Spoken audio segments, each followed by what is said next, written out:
Welcome to Sustainable Sailing. This is my part today because I'm talking about making things out of lightweight canvas.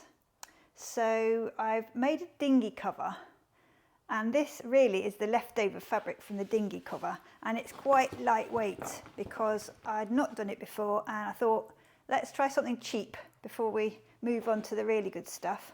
But we did buy some really quality templating fabric which doesn't stretch at all and is really solid, and it's great. And I've actually reused part of the middle of the dinghy cover to make this hatch cover template. So I'm attempting to use the leftovers from the dinghy to make hatch covers. So I'm using advice as well from this lovely book which lots of people use, Canvas for Cruisers by Julie Gifford, and it really goes into everything that you need. Coupled with the Sailrite videos, you can't really go wrong, in fact. So I've done all the templating, and I can just about fit my two from this piece. I have to leave a little 1/2 inch hem around the edge. It's very confusing because I measure everything in centimetres, and then all the books and Sailrite videos tell you how to do everything in inches. So it scrambles my brain. But I've cut out my nice square with the extra for the hem using my hot knife. So I thought I'd just show you how I was going to cut out this insert for the hinges. Instead of having one hinge like in her book, we've got 3 little hinges. So I'm just going to cut a piece all the way around those 3 hinges. So I've got this bit of board so that I won't get in trouble with the Venturers Club for ruining their lovely tables. And you have to wait 6 seconds for the knife to heat up.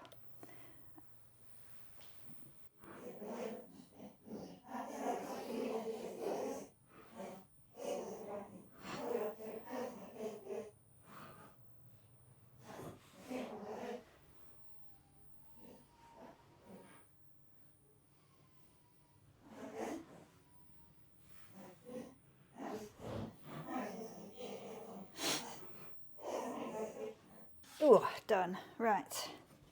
So that's the basic shape now. And then I've got some tape. Where is it? And some line. So the tape, according to my lovely book, goes along this edge. It's special tape that folds in half easily. And it goes along that edge there. And then you use a loop of it, or maybe probably 2 in our case. And then your leech line, is that the right name? I think so. Goes inside a hem, all the way around the edge and through the loops and ties up. We'll see. When I've made a bit more progress, I'll continue the video. Bye. So Jane's got to her first test fit of the hatch cover. The hinge side looks pretty darn good as far as I can see, Mr. Layman, with the folded over tape that she's sewn over and the loops to catch the Dyneema around our 3 hinges. What she says she's mind you, it's okay, cord around, but the darts to make the corners don't seem to be so easy. So I'm very glad it's her doing it, not me. A bit too small. This one's a bit too big. Okay, 1 too small, 1 too big. We're going to take them off and do an average between them. I say we. It's a very royal we when it's actually Jane doing all the work on this. I think I've got the corners correct. Positioning of the darts at the corners is quite tricky. I made one that was far too big and the whole cover was out of line because of it. And then I made one that was far too small.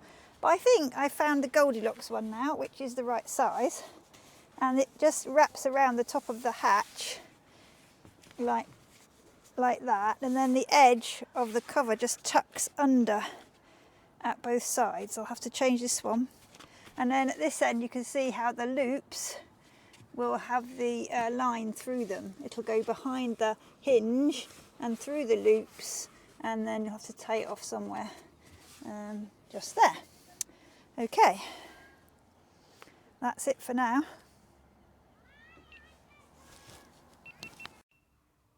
Another lovely day at the boatyard, and I'm in here in the shade working on this cover again.